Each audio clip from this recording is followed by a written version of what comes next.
కాంగ్రెస్ అధికారంలోకి వచ్చిన దగ్గర నుంచి ప్రశంసలనే కాదు విమర్శలను కూడా ఎదుర్కొంటుంది. ప్రశంసల కంటే ఎక్కువగా విమర్శలను ఎదుర్కొంటున్న వార్తలు అయితే మనకు బాగా వినిపిస్తూ ఉన్నాయి. ప్రస్తుతం మనతో మాట్లాడడానికి ఇంద్రశోభ గారు. మేడం నమస్తే మేడం. నమస్తే. కాంగ్రెస్ అధికారంలోకి వచ్చిన దగ్గర నుంచి ప్రశంసల కంటే విమర్శలను ఎక్కువ ఎదుర్కొంటుంది.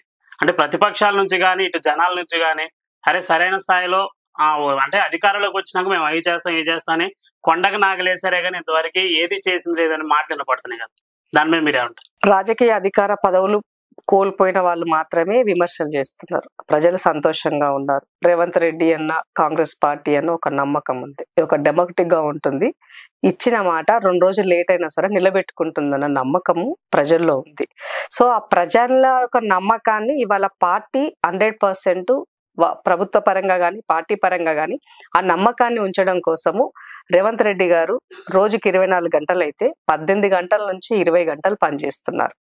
మీరు ఆర్థిక వ్యవస్థను కుల్లదోసి ఏమి లేకుండా గల్ల ఖాళీ చేస్తే ఆ గల్ల నింపి సమాజానికి ఇచ్చిన సంక్షేమం ఇవ్వడం కోసము దేశ విదేశాలు తిరుగుతూ దాదాపు ఈ ఒక్క సంవత్సరంలో 2,19,000 కోట్ల రూపాయల పెట్టుబడులు తీసుకురావడం కోసం తన ప్రయత్నం చేస్తున్నారు. బద్మాషులారా మీరు ఆగం చేసిన రాష్ట్రాన్ని, క్షమాపణ చెప్పండి సమాజానికి. అది వదిలేసి పని చేసేటోనికి పొద్దున్న లేస్తే కాళ్ళ కట్టెలు పెడతారు, పొద్దున్న లేస్తే శాపనార్థాలు పెడతారు. ఇదా మీరు చేసే పని? ఈ సమాజం మిమ్మల్ని క్షమించదు, గుర్తుపెట్టుకోండి. మీరు చేయలేనటువంటి పనులు రేవంత్ రెడ్డి చేస్తున్నారు. ఇవాళ ప్రపంచంలోని దేశంలో ఎక్కడా కూడా అంటే నువ్వు ఏ సొసైటీ తీసుకున్నా ఏది తీసుకున్నా కూడా జంతువులకి లెక్కలుంది, కుక్కలేనుంటే లెక్కలుంది, పక్షులేను లెక్కలుంది, ఏనుటికి లెక్కలు ఉన్నాయి. మరి సమాజంలో ఉన్న మనుషులకు ఎందుకు లెక్కలేదు? ఈ సమాజాన్ని నడిపే మనం ఎందుకు లెక్కలు లేవు? ఈ ఎందుకు ఎవరికి లేదు? మీకు ఎందుకు ఆలోచన చేయలేదు అన్నాడు. ఇవాళ రేవంత్ రెడ్డి ఆలోచన చేసిండు. రాహుల్ గాంధీ గారు చెప్పిన మాటను నిలబెట్టడం కోసం రేవంత్ రెడ్డి గారు ఈ రాష్ట్రంలో కులగణన సర్వే చేశారు. ఎప్పటి నుంచో నలిగిపోతున్నటువంటి దళిత సామాజికానికి సంబంధించినటువంటి ఏబిసిడి వర్గీకరణకు ఇవాళ అది జరగాలి అని అంటే కులగణన జరగాలి, అలా లెక్క తేలాలి. ఆ లెక్క తేల్చారు. ఇవాళ అసెంబ్లీ సాక్షిగా ఇవాళ అది చర్చ పెట్టారు. అది మాకున్న కమిట్మెంట్, రేవంత్ రెడ్డి గారికి ఉన్నటువంటి కమిట్మెంట్. మీకేం కమిట్మెంట్ ఉంది? 2014 ఆగస్టు 19వ తారీఖు నాడు సమగ్ర కుటుంబ సర్వే అని బోరుబావి కాడు ఉంటావా, బొగ్గుబావి కాడు ఉంటావా, దేశ విదేశాల్లో ఉంటావా, ఏడ ఉన్న రారాబాయి వచ్చి నీ పేరు పెట్టుకో, లేకపోతే రేపటి నుంచి నువ్వు తెలంగాణని కాదన్నాడు కేసీఆర్. అందరు వచ్చి నమోదు చేసుకొని పోయినారు. ఏమైనా లెక్కలు అధికారికంగా ఎందుకు బయట పెట్టలే అంటే దాంట్లో నీ స్వార్థం ఉంది, నీ రాజకీయ కోణం ఉంది కాబట్టి నువ్వు బయట పెట్టలే. అంటే అప్పుడున్న బీఆర్ఎస్ పార్టీ లెక్కలకి మీ లెక్కలకి చాలా పొంతనుంది. అంటే ఇప్పుడు దాదాపు చూసుకున్నట్టయితే 2 లక్షల వరకే జనాభా పెరిగారు అని చెప్పేసి మాటలు కూడా వినపడుతుంది. అంటే తెలంగాణ ప్రజలు పిల్లలు కనలేదంటారు ఇంతవరకు? తమ్ముడు ఒకటి చెప్తా, నేను 2014లో నువ్వు చేసిన సర్వే రిపోర్టు శానిడిటీ ఏంటి దానికని అడుగుతున్నా. నువ్వు రిపోర్ట్ అథెంటికల్ గా బయట ఇవ్వలేదు. ఇవాళ ఏమంట గురువింద సామెత లెక్క కవితమ్మ నిన్న వచ్చి ప్రెస్ మీట్ పెట్టి మాట్లాడుతున్నది. 2014లో మేము చేసిన లెక్కలు గిదుండే, మరి ఇవాళ ఏమో గింత అయిపోయింది, ఎట్లా 20 లక్షలే పెరిగినారా, 60 లక్షలు పెరిగి ఉండాలా, ఎందుకు జరిగింది అని అడుగుతున్నది. అక్క ఏడవండి నువ్వు మరి అలా సర్వే చేసినాడు, రిపోర్ట్ పెట్టాలి కదా సమాజం ముందు. నీ ఇంటి వ్యవహారం కోసం చేయలేదు కదా నువ్వు సర్వే. ఆ రోజు నువ్వు ప్రజల మధ్య పెట్టి దానికి ఒక శానిడిటీ శాస్త్రయుక్తంగా ఇది డేటా, ఈ రాష్ట్రంలో ఈ కులం ఎంతుంది, ఈ వర్గం ఎంతుంది, వీళ్ళు ఆర్థికంగా ఇలా ఉన్నారు అని నువ్వు చేసిన రిపోర్టు బయట పెట్టుంటే ఇలా నువ్వు మాట్లాడే మాటలకి విలువ ఉండేది. గాలి మాటలకు స్పందించాల్సిన అవసరం మాకు లేదు. కాబట్టి ఇవాళ రేవంత్ రెడ్డి గారు చేసినటువంటి సర్వేని పూర్తిగా అసెంబ్లీ అంటే చట్టం చేయబడుతుంది. మనం బయట ఎంత మాట్లాడినా కూడా అది చట్టం కాదు. ఎక్కడైతే చట్టసభల్లో అది మాట్లాడగలుగుతామో అది మాత్రమే రికార్డ్ అవుతుంది, అది మాత్రమే చట్టం అవుతుంది. ఇవాళ ఆ చట్టాన్ని చెరిపేటువంటి శక్తి ఎవరికి లేదు. ఇవాళ ఆ చట్ట రూపకంగా దాని చట్టబద్ధమైనటువంటి ఒక రిపోర్ట్ ఇవ్వడం కోసము ఇవాళ అసెంబ్లీ పెట్టి నడిపిస్తున్నాం. అది కాంగ్రెస్ పార్టీకి ఉన్న కమిట్మెంట్, అది కాంగ్రెస్ ప్రభుత్వాలకు ఉన్నటువంటి కమిట్మెంట్. అంటే ఇప్పుడు కాంగ్రెస్ లో ఉన్న నాయకులకు ఎవరికి పొంతం లేదు, ఎవరి ఇష్టాన్ని రాజ్యం వాళ్ళు చేస్తున్నారు. సీఎం ఒకరా లేదంటే అందరా అని చెప్పి ఆలోచనలు కూడా ఏర్పడుతుంది. ఎందుకంటే వాళ్ళకి నచ్చినట్టు ఎవరికి నచ్చినట్టు వాళ్ళు ఇది చేసాం అది చేసాం చెప్పుకుంటూ వెళ్ళిపోతున్నారు. మరి ఒక సీఎం అని ఎంతో మంతనాలు జరపాలి, చర్చలు జరపాలి అన్న ఆలోచన కాంగ్రెస్ నాయకులు లేకుండా పోతుంది అంటున్నారు. ఇప్పుడు మీ దృష్టిలో కానీ ఎప్పుడైనా ఎక్కడైనా మీరు గమనించినట్లయితే ముఖ్యమంత్రి గారు ఏ శాఖలోనైనా ఏలు పెట్టి ఈ పనిని మీరు ఇట్లా చేయండి అని ఆయన డైరెక్ట్ చేశారా? ఫ్రీడమ్ ఇచ్చారు. ఇది కాంగ్రెస్ పార్టీ డెమోక్రటిక్ గా ఉంటుంది. అందరూ కూడా ఆ గొడుగులో ఉంటారు. ఆ గొడుగులో ఉన్నటువంటి వాళ్ళు ఎవరి పని వాళ్ళు చేసుకోవాలి. ఏ శాఖ పని ఆ శాఖ చేసుకుంటది. అది సమన్వయంతో ముఖ్యమంత్రి గారి యొక్క సలహా సూచనల మేరకే క్షేత్రస్థాయిలో పని జరుగుతుంది. అది కాంగ్రెస్ పార్టీ. గతంలో ఏముంది, కేసీఆర్ మాత్రమే నిర్ణయాలు చేసేవాడు. కేసీఆర్ మాత్రమే ఏం చెప్తే అది విని బయటకు రావాలి. కేసీఆర్ గారు చెప్పిన 4 ముక్కలే ఇవాళ హెడ్లైన్ ఏది రావాలంటే అది పేపర్లు వచ్చేది గతంలో. బట్ ఇవాళ అది లేదు. సో డెమోక్రటిక్ గా ఉన్నటువంటి దాంట్లో రేవంత్ రెడ్డి గారు అంటే ఎందుకు ఇంత అక్కసిగి అని అడుగుతున్నాను నేను. రేవంత్ రెడ్డి గారిని పదే ఒక ముఖ్యమంత్రిగా ఎందుకు మీరు చూడలేకపోతున్నారు ఆయనని? అంటే ఒక పేదోడు, ఒక మిడిల్ క్లాస్ వ్యక్తి, ఇవాళ ఎలాంటి పొలిటికల్ బ్యాక్గ్రౌండ్ లేకుండా ఒక వ్యక్తి ముఖ్యమంత్రి అయితే మీరు డైజెస్ట్ చేసుకోలేకపోతున్నారా? చెప్పండి మరి. సో మీలాక మోసాలు, దగలు, కుట్రలు అన్నిటికీ కేర్ ఆఫ్ అడ్రస్ గా ఉంటేనే మీరు ముఖ్యమంత్రిగా ఎన్నుకుంటారా? అప్పుడు రిసీవ్ చేసుకుంటారా ముఖ్యమంత్రిగా? తప్పండి. సమాజంలో ప్రతి ఒక్కరికి ఒక అవకాశం వస్తుంది. ఆయన పార్టీ ప్రజల కోసం నిలబడ్డాడు, పనిచేసిండు, అవకాశం వచ్చింది, ఇవాళ ఆయన ముందుకెళ్తున్నారు. అంటే ఇప్పుడు ప్రజల కోసం నిలబడ్డాడు అంటున్నారు. అదే ప్రజల్ని మోసం చేసిండు అన్న మాటలు కూడా వినపడుతున్నాయి. మోసం చేసిందని ప్రజలు చెప్పాలి. రాజకీయ నాయకులు రాజకీయ పదవులు కోల్పోయి రాజకీయ నిరుద్యోగులు ఉన్న వాళ్ళు చెప్తే ఎవరు ఎక్కించుకోరు. తెలంగాణ సమాజంలో ఓటు వేసినా వేయకపోయినా ఈ సొసైటీలో ఉన్న 3,70,00,000 మందిలో వాళ్ళు వచ్చి రేవంత్ రెడ్డి నీ పాలన సరిగా లేదు, రేవంత్ రెడ్డి నువ్వు సరిగా చేయట్లేదు, రేవంత్ రెడ్డి ఇది ఇట్లా ఉంది, నువ్వు ఆయన గది చెప్తివి, ఇలా ఇది చేస్తేవి అని ఆ ప్రజలు అడిగితే అప్పుడు తప్పకుండా మేము రిసీవ్ చేసుకుంటాం. ప్రజలు అడగక ముందుకే ప్రజలు కోరుకునేటువంటివి చేయడం కోసం మేము ప్రయత్నం చేస్తున్నాం. రాత్రికి రాత్రే ఏది అయిపోదు. వచ్చి 14 నెలలు అవుతుంది. ఇంకా మనకి సమయం ఉన్నది. 5 సంవత్సరాల మ్యాండేటరీలో ఇంకా సమయం ఉన్నది. ఆర్థిక వనరులు, ఆర్థిక క్రమశిక్షణ చేస్తూ వనరులు ఉన్న దాన్ని బట్టుగా అభివృద్ధి, సంక్షేమం అనేది ముందుకెళ్తది. సో కేసీఆర్ లెక్క ఇబ్బడి మబ్బడిగా అప్పులు చేసి ఈ రాష్ట్రాన్ని 7 లక్షల కోట్ల అప్పు చేసి ఇవాళ నాకేం పట్టనట్టుగా ఫామ్ హౌస్ లో వండుకొని నేను ప్రతిపక్ష హోదా నేను అనుభవిస్తా అనే విధంగా కాంగ్రెస్ పార్టీ ఎప్పుడు బిహేవ్ చేయదు. కాబట్టి మేము ప్రజలకి జవాబుదారితనంగా ఉంటాం, ప్రజలకి అకౌంటబిలిటీగా ఉంటాం, ఈ ప్రజలకి పారదర్శకంగా ఉండాలనుకునేది మా యొక్క ఉద్దేశం. అంతే తప్ప ఎక్కడా కూడా ఇవాళ నమ్మిన ప్రజల్ని వాళ్ళు మోసం చేసే ఉద్దేశం కాంగ్రెస్ పార్టీ గాని ప్రభుత్వానికి గాని ఎన్నడూ ఉండదు, ఎప్పుడు ఉండదు, ఎక్కడ ఉండదు. అది గుర్తుపెట్టు. అంటే ఇప్పుడు కాంగ్రెస్ పార్టీ వచ్చిన దగ్గర నుంచి కూడా ఏ సభల్లో చూసినా గానీ మేము సరిగా ప్రిపేర్ అయ్యి రాలేదు, మేము మళ్ళీ మాట్లాడతామని, మాకు అవకాశం ఇవ్వాలని చెప్పేసి అనే మాట్లాడినప్పుడు అంటే ప్రిపేర్ అయ్యి రాకుండా కాంగ్రెస్ నాయకులు వచ్చి సభలలో కూర్చుంటున్నారు. ఇప్పుడు ఏమంటారు, హరీష్ రావు గారికి ఏమంటారు, పెట్రోల్ పోసినాక అగ్గిపెట్టె దొరకలేదు కదా, తప్పించుకునే వ్యవహారం ఆయనది. బట్ ఈ పార్టీకి సంబంధించినటువంటి ఒక ప్రభుత్వ పరంగా ఇవాళ అసెంబ్లీకి పిలిచినప్పుడు అసెంబ్లీలో మొత్తం అంతా సెటరైట్ చేసుకోవాలి కదా. ఆగమాగంలా పరిగెత్తి పని జరగదు కదా. క్యాబినెట్ మీటింగ్ అవుతుంది, క్యాబినెట్ మీటింగ్ అయినాక నెక్స్ట్ అసెంబ్లీకి మూవ్ ఆన్ అవుతుంది. సో దాన్ని సర్దుబాటు చేసుకొని సెట్ చేసుకోవాలి కదా, వ్యవహారం అంతా, యంత్రాంగం అంతా సెట్ చేసుకోవాలి కదా. సో ఇవాళ ఆ పరిస్థితులు లేని జరుగుతూ ఉన్న సందర్భంలో 1 గంట అసెంబ్లీ లేట్ అయితే దానికి ఆయన వ్యంగ్యాస్త్రాలతోటి ట్విట్టర్ లో పోస్ట్ చేస్తే ఆయన విజ్ఞతకే వదిలేస్తున్నాను ఆ విషయంలో. అంటే ఇప్పుడు కేసీఆర్ ఒకప్పుడు ఫామ్ హౌస్ లోంచి రావట్లేదు అని చెప్పేసి కాంగ్రెస్ నాయకులు తీవ్రంగా ఆరోపించారు. ఇప్పుడు అదే కేసీఆర్ నేను బయటకు వస్తున్నా, మీ మెడలో ఉంచి మరి పథకాలన్నీ అమలు జరిగేలా చూస్తా అంటున్నాడు. దాని గురించి మీరేమంటారు? కేసీఆర్ బయటకు వచ్చి ఏం చేస్తాడు? కేసీఆర్ బయటకు రాకుండా ఆయన ఏం చేయాలో అది చేసి పిసికిసి పెట్టిండ్రు రేవంత్ రెడ్డి. అందుకే ఫామ్ హౌస్ కు పరిమితమై ఏం చేయాలో అర్థమైతలేదు కదా. ఇలా బయటకు వచ్చి మీరు వేసేది ఏముందని అడుగుతున్నాను నేను.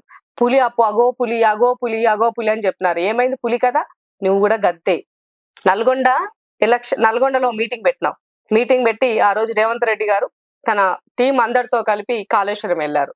ఆ రోజు నల్గొండలో మీటింగ్ పెట్టి కాళేశ్వరం ఏం బీకనికపోయినామని అడిగినాడు. ఆ తర్వాత ఇప్పటిదాకా కనవల్లే పెద్ద మనిషి. మరి ఆ రోజు బయటకు వచ్చింది కదా, ఏమైంది? మరి మళ్ళీ ఇప్పుడు బయటకు వచ్చి సభ పెట్టి బయటకు వస్తాడట. మరి ఏమైతుంది? ఎవరు భయపడటోలేడు, తాటాకు చప్పట్లకు అసలే భయపడలేదు. ఇప్పుడు వాళ్ళు కొత్త తెర ఏంటి అని అంటే కాళేశ్వరము దానికి సంబంధించిన కమిషన్ ఎంక్వైరీ అంతా దగ్గర పడ్డది. రేపో మాపో ఊచ లెక్క పెట్టే పనిలో ఉన్నారు. ఇవాళ ఏమంటారు, ఫోన్ ట్యాపింగ్ కేసు అదే పరిస్థితిలో ఉంది. సో అవన్నీ కూడా ఒకదాని వెనుక ఉచ్చు బిగించుకునే పరిస్థితులు ఉన్నాయి. కొడుకు ఈ రేస్ లో పోతుండు. సో వీటన్నింటికి భయం ఉన్నది వాళ్ళకి. కాబట్టి మేకపోతు గాంభీర్యం ప్రదర్శించడం కోసం ఇగో నేను వస్తున్నా అని మాట్లాడుతున్నారు. కాబట్టి కేసీఆర్ గారి మాటలు, కేసీఆర్ అనుకూల పరిస్థితి ఉంటే బయటకు వస్తాడు, ప్రతికూల పరిస్థితి ఉంటే తినివంతాడు. అది ఆయనకు ముందు నుంచి ఉన్నటువంటి వ్యవహారం. వాళ్ళ ఉద్యమం నాడైనా ఇవాళ అధికారం ఉన్ననాడు కూడా ఏం చేసినాను? అధికారం ఉన్ననాడు ఫామ్ హౌస్ లో పడినావు, నిమ్మలంగా తిన్నావు పండుకున్నావు, పంచభక్ష పరమాన్నం తిని పన్నావు. ఇవాళ అధికారం కోల్పోయినాక కూడా గదే పని చేస్తున్నావు. అందుకనే మీ బీఆర్ఎస్ పార్టీ ఎందుకు మాకు అని అడుగుతున్నాం మేము. వదిలే బీఆర్ఎస్ పార్టీ రాష్ట్రంలో అవసరం ఉన్నదా? దాని నీడు ఉంది ఏమన్నా? ప్రజలకు పనిచేయనోడు, ప్రజల మధ్య లేనోడు ఉంటేంటి, లేకుంటే ఏంటి? పోనీ నీ ప్రతిపక్ష హోదా వద్దయితే నీ మరి కొడుకు ఇస్తావా, ఇంకో బీసీకి ఇస్తావా, లేకపోతే ఇంకో దళితునికి ఇస్తా? దళిత ముఖ్యమంత్రి చేస్తాను, ఫెయిల్ అయినావు, ఆ పొజిషన్ లీడర్ చెయ్యి, దళితునికి చెయ్యి, కాపాడు. నీ చిత్తశుద్ధి అక్కడ నేను నిరూపించు. సో ఊరికే మనము ఉన్నది కదా మన చేతిలో, మేము ఏం చెప్తే అది నడుస్తుంది, జీ హుజూరు బానిసత్వం కోరుకుంటారు వీళ్ళని అనుకుంటే తప్పు. కేసీఆర్ పప్పులో కాలు వేసినట్టే లెక్క. అంటే ఇప్పుడు కాళేశ్వరం గురించి మాట్లాడితే, కాళేశ్వరం ప్రాజెక్ట్ వల్ల చాలా మంది, అంటే కొన్ని లక్షలాది మంది ప్రజలు నీరు అందింది అన్నారు. మరి కాంగ్రెస్ ప్రభుత్వం వచ్చినాక ఒక చెంబుడు నీళ్లు కూడా ప్రజలకు అందించలేదు అనే వార్తలు కూడా వినపడుతుంది. ఇప్పుడు కాళేశ్వరం ప్రాజెక్ట్ అన్నది అది ఏమంటారు, ఒక పసికందులాగా ఉన్నటువంటిది, ముక్కలు అంటే దాన్ని ఏమంటారు కదా, సామా చెప్తారు. అది ఏం కాకముందుకే కుంగిపోయింది. ఆ నీళ్లు లేకుండానే మొన్న బ్రహ్మాండమైనటువంటి పంట వచ్చింది రాష్ట్రం నుంచి కదా. మరి అలాంటప్పుడు నీ కాళేశ్వరంలో 7 లక్షల కోట్లు అప్పు చేసిన దాంట్లో అదే మేజర్ పార్ట్ ఉన్నది. ఏం సాధించి ఇచ్చినావు ఈ ప్రజలకి? ఈ బిడ్డలకి ఏమి ఇచ్చినావు? మంచి విద్య ఇచ్చినవా, ఉద్యోగం ఇచ్చినవా, ఉపాధి కల్పించినవా, ఇండ్లు ఇచ్చినవా, ఏమి ఇచ్చినావు అని అప్పు చేసినావు? కాళేశ్వరంలో పెట్టినావు, నీ ఏటీఎం గా పని చేసుకున్నావు, నువ్వు దాచుకోనిక ఇవాళ మీరు కోటీశ్వర్లు అయ్యి దేశ విదేశాల్లో ఇవాళ మీ పెట్టుబడులు పెట్టినారు, విల్లాలు కట్టుకున్నారు, ఫామ్ హౌస్లు కట్టుకున్నారు. బిఫోర్ తెలంగాణ, ఆఫ్టర్ తెలంగాణ మీ లెక్కలు పెట్టండి ముందు, బయట తెలుస్తుంది సమాజానికి తెలుసు కాబట్టి మిమ్మల్ని ఫామ్ హౌస్ కి పరిమితం చేశారు. కాబట్టి ఊరికే మేకపోతు గాంభీర్యం లెక్క పదే అదే మాట్లాడడం వల్ల ప్రజలు కూడా అసహించుకుంటున్నారు. మరి చూసుకున్నట్టయితే విద్యార్థుల భవిష్యత్తుని కాలు రాసినందుకే బీఆర్ఎస్ అనేది గద్దె దిగే ప్రయత్నం జరిగింది. మరి ఇప్పుడు అదే విద్యార్థుల్ని కాంగ్రెస్ ప్రభుత్వం కూడా పట్టించుకోవట్లేదు. జాబ్ క్యాలెండర్ అంటుంది, ఎదుగో పులి అన్నట్టు చూపిస్తుంది తప్ప ఇంతవరకు ఎక్కడా ప్రచారం లేదని వార్తలు వినపడుతుంది. మేము వచ్చిన తర్వాత జాబ్ క్యాలెండర్ ఇచ్చాము. పర్టికులర్ గా ఈ ఎగ్జామ్ తర్వాత ఈ ఎగ్జామ్ పలానా డేట్ లో ఉంటదని వాళ్ళు మెంటల్ గా ప్రిపేర్ చేస్తున్నాం. దానికి తగ్గట్టుగా ప్రిపేర్ అవుతారు. ఒకటి. రెండవది, దాంట్లో సక్సెస్ అయినాం, మాట ఇచ్చాం, సక్సెస్ అయ్యాం. ఉద్యోగ కల్పనకు సంబంధించి ఇప్పటి వరకు మేము వచ్చిన 14 నెలల్లో బీఆర్ఎస్ వాళ్ళు ఇచ్చిన నోటిఫికేషన్లే కాకుండా మేము ఇచ్చినవి, వాళ్ళు ఇచ్చిన వాటికి ఇంకా కొన్ని కలిపి ఇచ్చినవి, అన్ని కలిపి దాదాపుగా 53,000 ఉద్యోగాలు ఇవాళ ఈ తెలంగాణ సమాజానికి ఇచ్చాం. ఇక ఉద్యోగాలు ఇయ్యలేనటువంటి వాళ్ళకి గ్రూప్ 1 కూడా వాళ్ళకి కోర్టుకు వెళ్ళినట్టు కొద్దిమంది, అది కూడా ఈ మంత్ ఎండింగ్ గ్రూప్ 1 కూడా అయిపోతుంది, కోర్టు కొట్టేసింది దానికి సంబంధించి. ఇవాళ ప్రభుత్వ ఉద్యోగాలు ఇవ్వలేని పిల్లలు ఉంటే స్కిల్డ్ పర్సన్స్ ఎట్లా చేయాలి, స్కిల్ డెవలప్మెంట్ ద్వారా న్యూ ఎంటర్‌ప్రెన్యూర్ ఎట్లా తయారు చేయాలి, ఇది రేవంత్ రెడ్డి గారికి ఉన్నటువంటి విజన్. ఆ విజన్ లో భాగంగానే స్కిల్ యూనివర్సిటీ వచ్చింది. ఆ విజన్ లోని భాగంగానే వివిధ కంపెనీలు వస్తున్నాయి. ఆ విజన్ లోని భాగంగానే ఇవాళ యువతని అందరూ ఉద్యోగాలు ఇస్తారు, అందరూ చదువు చెప్తారు. కానీ స్పెసిఫిక్ గా నేను ఇంకా ఏం లేనప్పటికీ కూడా ఇంకా నేను ఏం చేయొచ్చు అని ఆలోచించాడు రేవంత్. అంటే ఇప్పుడు రేవంత్ రెడ్డి గారు తెచ్చేని పత్రికలకి, పేపర్లకి, అలాగే మీడియా వాళ్ళకి తప్ప ప్రజల దగ్గరికి పోయిన దాకా గుర్తు పెట్టుకో, ఏదైనా కూడా పాలసీ మేకింగ్ అనేది ఇంపార్టెంట్. ఆ పాలసీ మేకింగ్ బాగుంది కాబట్టి మొన్న దావోస్ పోతే మహారాష్ట్ర ముఖ్యమంత్రి, అలాగే పక్క రాష్ట్రంలో ఉన్నటువంటి చంద్రబాబు నాయుడు సీనియర్ మోస్ట్ ముఖ్యమంత్రి, వాళ్ళకి కూడా కాదని తెలంగాణకి అత్యధిక పెట్టుబడి రావడానికి కారణం ఏంటి? ఇక్కడున్న పాలసీ మేకింగ్, ఇక్కడున్న ఎన్విరాన్మెంట్, రేవంత్ రెడ్డి గారు తీసుకున్న నిర్ణయాలు, ఆ కమిట్మెంట్ లో భాగంగానే మనకి ఇక్కడ కంపెనీలు వచ్చాయి. ఒక కంపెనీ అక్కడ అనౌన్స్ చేయగానే ఇక్కడ ఎస్టాబ్లిష్ కాదు కదా. వచ్చిన తర్వాత దానికి వ్యవహారం ఉంటది, దానికి టెక్నికల్ గా కొన్ని ఇష్యూస్ ఉంటాయి, దాన్ని బిల్డ్ చేసుకోవాలి, ఇదంతా జరగాలి అంటే ఇట్స్ టేక్ టైం కదా. ఆడ నేను 10,000 కోట్లు అనగానే ఇలా రాత్రి వచ్చిన 10 కోట్లు పడవు కదా, 10,000 కోట్లు పడవు కదా. ఇల్లు కడుతున్నాను అనగానే పొద్దున్న లేవగానే నా ఇంటి ముందు ఇల్లు ఉండదు కదా. కాబట్టి అది ప్రాసెస్. ఒక అగ్రిమెంట్ అయిపోయింది. ఆ అగ్రిమెంట్ అయిపోయిన దానికి 2 ప్రభుత్వాలు, ఈ ప్రభుత్వము ఆ కంపెనీ చేసుకున్న అగ్రిమెంట్ ని ఇంప్లిమెంట్ చేయడం కోసం మన రాష్ట్రానికి వచ్చినప్పుడు వాళ్ళకి ఇచ్చినటువంటి అలొకేషన్ చేసిన తర్వాత అది ఎస్టాబ్లిష్ వైపు వెళ్ళిపోతుంది. ఇన్ని కంపెనీలు వస్తే ఇది ఇంతమందికి దాదాపు 50 లక్షల మందికి నిరుద్యోగులకు ఉద్యోగ కల్పన కలుగుతుంది. ఈ 2,19,000 కోట్ల పెట్టుబడులు మన రాష్ట్రానికి వస్తే దాని ద్వారా ట్యాక్స్ రూపేణా మన యొక్క ఇన్కమ్ పెరుగుతుంది. కాంగ్రెస్ సర్కార్ చూపించే ప్రతిదీ పేపర్ల మట్టుకే పరిమితం ఇది అంటున్నారు కదా. ఇప్పుడు గత ప్రభుత్వం మొత్తము కూడా తాటికాయ అక్షరాలతోటి పేపర్ స్టేట్మెంట్లే ఉండేది. ఈ ప్రభుత్వం వచ్చిన తర్వాత గ్రౌండ్ రియాలిటీ వైపుకు ముందుకెళ్తున్నారు. దాదాపు 2,431 కంపెనీకి అగ్రిమెంట్స్ చేస్తున్నాం. మనం అగ్రిమెంట్ చేసాం ఎప్పుడు? లాస్ట్ టర్మ్ దావోస్ వెళ్ళిన తర్వాత. ఈ మొన్న దావోస్ వెళ్ళడానికి ముందు ఇండస్ట్రియల్ మినిస్టర్ గారు ఇచ్చినటువంటి స్టేట్మెంట్ మీకు చెప్తున్నా. దానివల్ల దాదాపు 2,20,000 కోట్ల రూపాయలు ఇన్కమ్ కూడా మనకి వాటి పేరు మీద అంత ఆదాయం కూడా ఇక్కడికి పెట్టుబడుల రూపేణ వచ్చిందని ఆయన చెప్పడం జరిగింది. అంటే ఒక విజన్ ఉండాలి. మీరు గత ప్రభుత్వంలో మంత్రులను ఇప్పుడు ఉన్న మంత్రులను మీరు కంపేర్ చేయండి.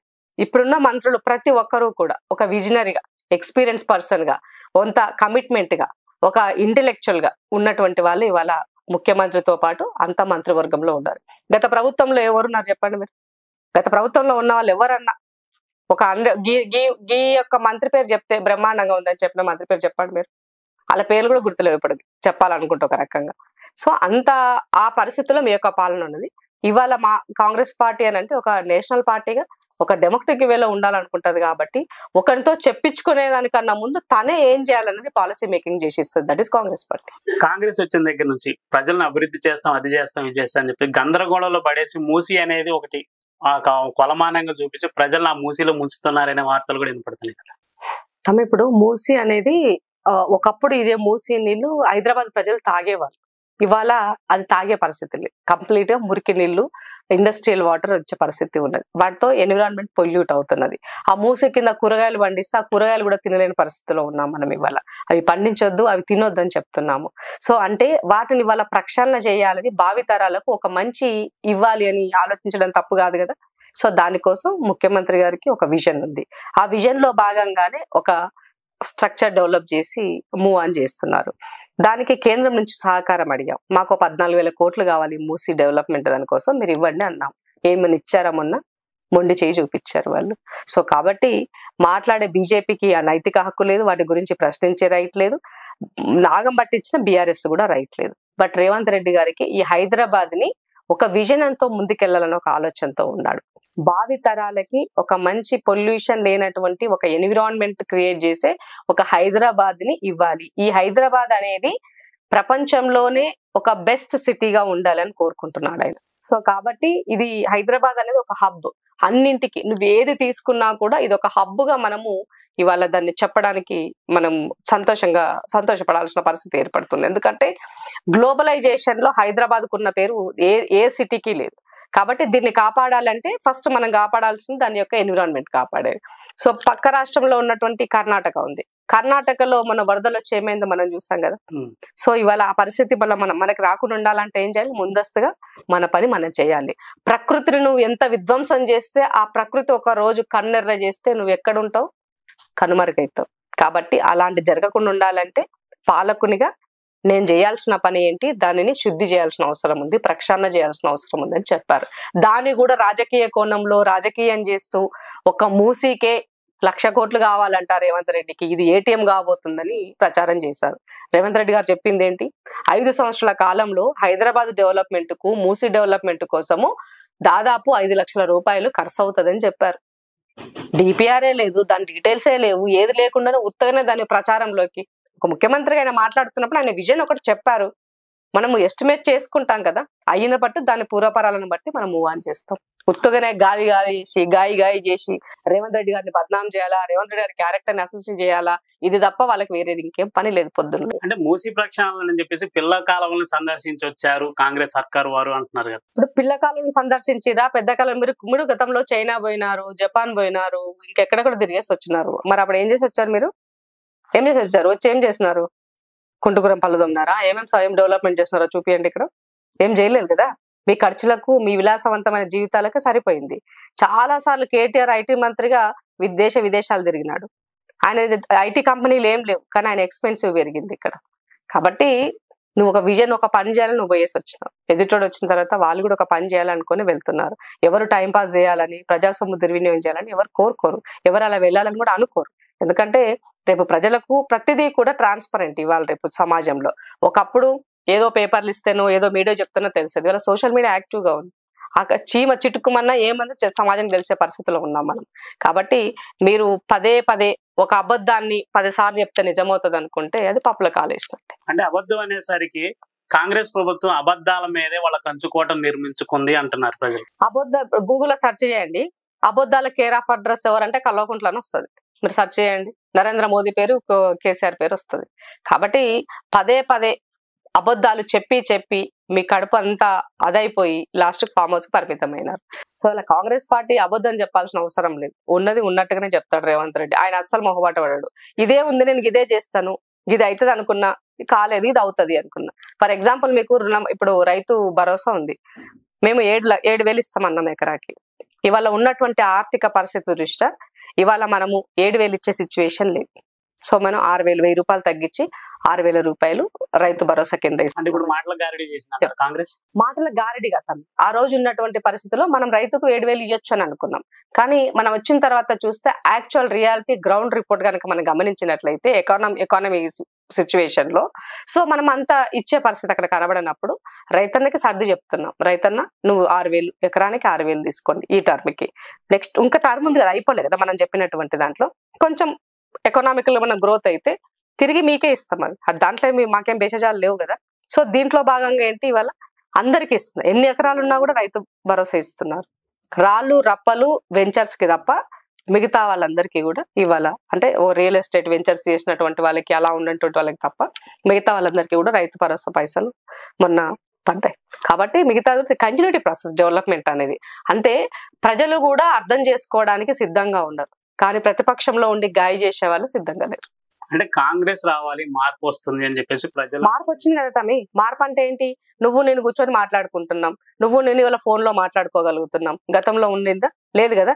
ఇవాళ నువ్వు సెక్రటరీ రాగలుగుతున్నావు, ఆఫీసులను కలవగలుగుతున్నావు, అధికారులను కలవగలుగుతున్నావు, మంత్రులను కలవగలుగుతున్నావు. గతంలో ఉండింది అయితే లేదు కదా.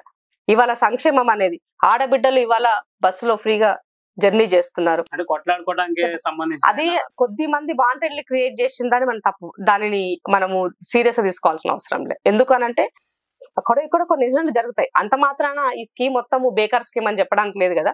దానివల్ల ఇవాళ ఆర్టీసీలో దాదాపు 1,67,00,000 మంది మహిళలు జర్నీ చేశారు. గతంలో ఇది 40-50 లక్షల కన్నా ఎక్కువగా ఉండేది కాదు. దీనివల్ల ఆర్టీసీకి ఇవాళ ప్రభుత్వం నుంచి 3,417 కోట్ల రూపాయలు పోయింది. ఇది ప్లస్సే కదా. ఒక ఆడబిడ్డ బస్సులో తిరిగినందుకు 1,000 రూపాయలు ఆమె ఇంటికి ట్రాన్స్పోర్ట్ తగ్గినట్టే కదా. సిలిండర్ కి సంబంధించిన 3 సిలిండర్ల పేరు పైన ఆమెకు ఎంతో అంత సేవ్ అయినట్టే కదా. ఇంటికి 1,000 రూపాయలు పెట్టే కాడ 500 పెడుతుంది, సేవ్ అయినట్టే కదా, సగం సేవ్ అయినట్టే కదా. ఇవాళ కరెంటు బిల్లు 200 యూనిట్ల కరెంటు బిల్లు అంటే దాదాపు 2,150 రూపాయలు తనకు సేవ్ అయినట్టే కదా. నీ ముఖానికి రేషన్ కార్డు నీకు ఇష్టపడ్డావా? ఇలా రేషన్ కార్డు ఇవ్వడానికి స్కీమ్ మొదలు పెట్టాం. ఇది కంటిన్యూటీ ప్రాసెస్ అని చెప్పినాం. దానికోసం కొంత ప్రణాళిక చేయడం కోసము, అది కంప్లీట్ గా ఎలా ఉండాలి ఆ స్కీమ్ అనే దానికి రూపుదిద్దుకోవడం కోసం టైం పట్టింది. సో దాన్ని స్టార్ట్ చేస్తున్నాం. అంటే ఇవాళ ప్రజలకి సంక్షేమం ఇవ్వాలన్నది కాన్స్టిట్యూషన్ చెప్తుంది. రాజ్యాంగబద్ధంగా ప్రజలకి ఆ యొక్క సంక్షేమాన్ని అందించడము ప్రభుత్వాల బాధ్యత తప్ప అది వాళ్ళ యొక్క ఏమంటారు, వాళ్ళకేదో భిక్షం వేస్తున్నట్టుగానో ఫీల్ అయ్యేటువంటి పరిస్థితి ఉండకూడదు. బట్ కాంగ్రెస్ ఎప్పుడు అలా ఆలోచించదు. ఎందుకంటే కాన్స్టిట్యూషన్ గౌరవిస్తుంది, ఆ రాజ్యాంగం యొక్క హక్కులను గౌరవిస్తుంది. కాబట్టి రాహుల్ గాంధీ గారు ఒకటే చెప్తారు, ఉన్నవాడికైనా లేనివాడికైనా హక్కులను కల్పించినటువంటి బాబాసాహెబ్ అంబేద్కర్ రాసినటువంటి ఆ రాజ్యాంగాన్ని గౌరవించు, సేవ్ సంవిధాన్, ఆ దారాన్ని నువ్వు గౌరవించని చెప్తున్నారు. గౌరవిస్తున్నాం కాబట్టి ఇవాళ ముఖ్యమంత్రి రేవంత్ రెడ్డి గారు ఇవాళ ఎస్సీలకు, ఎస్టీలకు, బీసీలకు, మైనార్టీలకు సంక్షేమ పరంగా అందాల్సినటువంటి వాటి పట్ల ఎడ్యుకేషన్ లో ఒక సమూలమైనటువంటి మార్పుల వైపుకు ఆయన పనిచేస్తారు. అంటే ఇప్పుడు బీజేపీ నాయకుల దగ్గరికి వచ్చేసరికి మొన్న అవార్డుల విషయంలో కాంగ్రెస్ అంటే పెట్టిన పేర్లలో ఏ ఒక్కరికి రాలేదు. అంటే కాంగ్రెస్ అనేది ఒక పార్టీ ఉంది, తెలంగాణలో ఒక పార్టీ ఉంది, దానికి సంబంధించి కూడా కొంతమంది నాయకులు ఉన్నారన్న ఆలోచన బీజేపీకి లేదంటారు కేంద్రం నుంచి. ఇప్పుడు గద్దరన్న ఉన్నారు, గద్దరన్న పేరు పెట్టినాడు. తర్వాత చుక్కరామయ్య పేరు పెట్టినారు ఎడ్యుకేషన్ లో, చుక్కరామయ్య గారు. తర్వాత దాంట్లో ఇచ్చినటువంటి దాంట్లలో గోరెటి వెంకన్న పేరు పెట్టారు, ఇంకా తిరుమల రావు గారిది పెట్టారు. సో వీళ్ళకి అర్హులు, తెలంగాణ రాష్ట్రం నుంచి వీళ్ళు పనిచేస్తున్నారు, ఇవ్వండి అని చెప్పేసి పెట్టున్నారు. సో వాళ్ళు అవార్డు ఇవ్వకపోగా అవమానించే విధంగా వాళ్ళు మాట్లాడినటువంటి మాటలు, ఒక వ్యక్తి యొక్క క్యారెక్టర్ ని అసెషన్ చేయడంలో బీజేపీ దాంట్లో ఎంత దారుణంగా ఈ సమాజాన్ని అవమానించిందో మనకు అర్థమైంది. అక్కడ ఒక వ్యక్తిని అవమానించిన విధానం అన్నది యావత్ తెలంగాణ సమాజాన్ని అవమానించినట్టుగా చూడాలి. ఎందుకంటే గద్దర్ అనేటువంటి వ్యక్తి తెలంగాణ వాదము, తెలంగాణత్వాన్ని తన చివరి నిమిషం వరకు కూడా కొనసాగించినటువంటి వ్యక్తి. కాబట్టి అలాంటి వ్యక్తి పట్ల మీరు మాట్లాడినటువంటి తీరు ఈ యావత్ సమాజం కూడా మిమ్మల్ని చీ అనింది. చివరికి బీజేపీ హెడ్ ఆఫీస్ కూడా సంజయ్కి మొట్టికాయలు వేస్తే తర్వాత ఆయన సర్దుకున్నట్టుగా కనబడింది.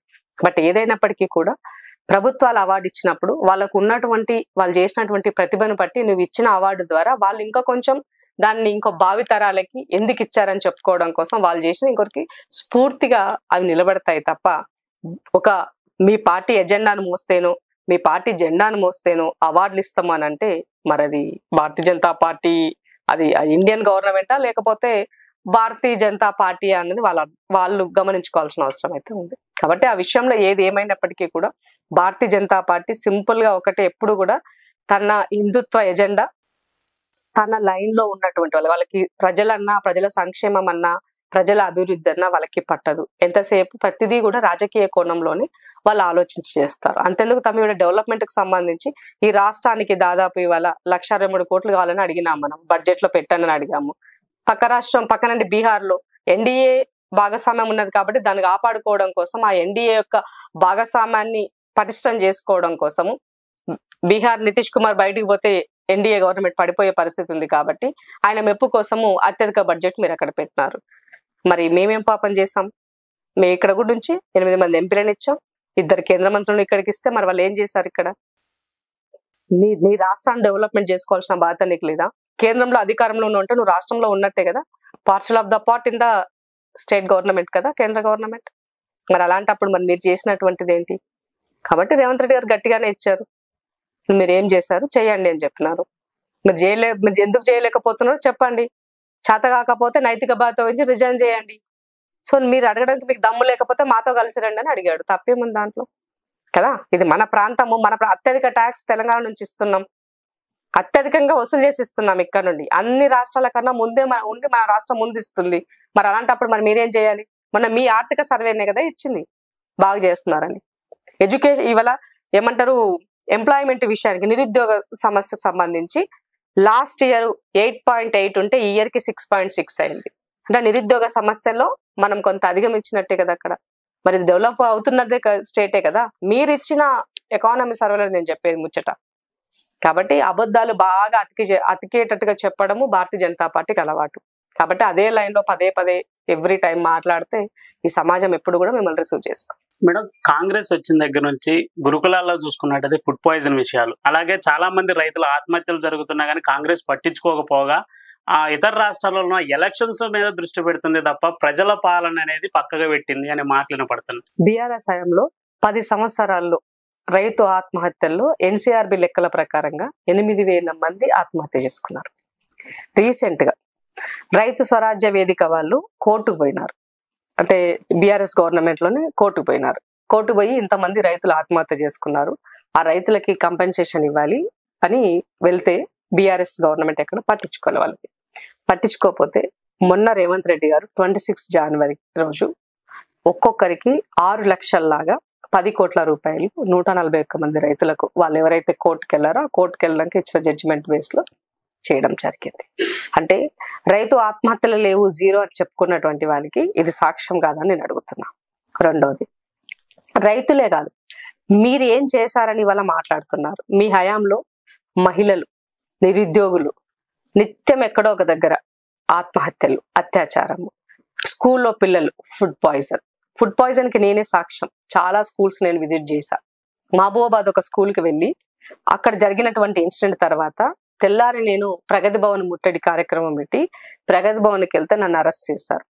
కేసీఆర్ గారు నీ మనుమన్ని తీసుకొచ్చి ఒక్క పూట ఆ హాస్టల్లో ఉంచు, అట్లనన్నా అక్కడి వసతులు బాగుపడితే మా పోరగాళ్లకు మంచి బువ్వ పెట్టిన వాళ్ళు అవుతారు, నీ మనుమని తీసుకొచ్చి ఆడబెట్టు, నీ మనవడు ఏ బువ్వ తింటుండో తెలంగాణ రాష్ట్ర బిడ్డలు అవే తింటుండని చెప్పినావు కదా నేను అడిగాను. నన్ను అరెస్ట్ చేసినటువంటి వైనం ఇవాళ మీకు మాట్లాడే నైతికత ఎక్కడిది? ఈ ప్రభుత్వం వచ్చిన తర్వాత మీరు ఇచ్చినటువంటి కాంట్రాక్టర్సే, మీరు చేసినటువంటి మెన్యూనే అవన్నీ కూడా కంటిన్యూ అవుతూ వచ్చినాయి.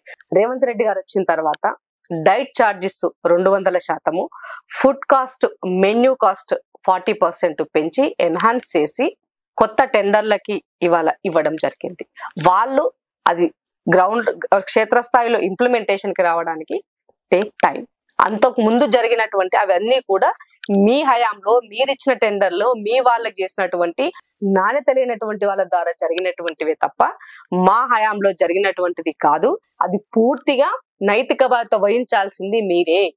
రేవంత్ రెడ్డి గారు వచ్చిన తర్వాత తన ప్రక్షాళన చేసిన తర్వాత ఇన్సిడెంట్లు జరిగితే అప్పుడు అవి మా అకౌంట్లోకి వస్తాయి. కానీ నీ అకౌంట్లో వస్తుందా నా అకౌంట్లో వస్తుందా జరగాలని నేను కోరుకోను, జరగకూడదని కోరుకుంటున్నా. నిజంగానే మీరు నైతిక బాధ్యత ఉన్న వాళ్ళైతే ఈ రకమైన ఆరోపణలు చేయరు. అక్కడ తప్పు జరిగితే ఎందుకు తప్పు జరిగింది, ఏ ప్రభుత్వం కూడా చేయమని చెప్పదు, జరిగింది ఎందుకు జరిగింది, కాంట్రాక్టర్ లోపం ఉన్నదా, ఫుడ్ లోపం ఉన్నదా, అక్కడ వండే వాళ్ళ లోపం ఉన్నదా, అక్కడ ఏం జరిగిందని పరిస్థితులు తెలుసుకోవాల్సిన అవసరం.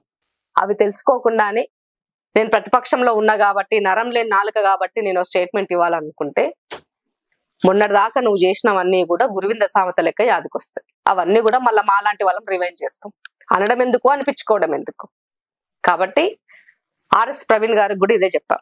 గురుకులాలు అంటే బాగా బేష ఆర్ఎస్ ప్రవీణ్ చేశారని చెప్పారు కదా, మరి వీటన్నింటి వెనక ఆయన మనసులో ఉన్నారు, ఆయన ద్వారా జరిగినటువంటివని కూడా మా మంత్రి గారు చెప్పడం జరిగింది. అంటే ఇప్పుడు కాంగ్రెస్ పార్టీ మాకు వద్దు బాబోయ్ అని చెప్పేసి ప్రజల నుంచి కూడా చాలా చోట్ల విన్న సందర్భాలు ఉన్నాయని చెప్పేసి అంటున్నారు కదా.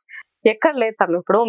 ఇప్పుడు ఏమంటారు, పీపుల్స్ పాయింట్ మైక్ తీసుకెళ్లి పెట్టండి, మీరు కూడా మాకు సహకరించిన వాళ్ళు అవుతారు.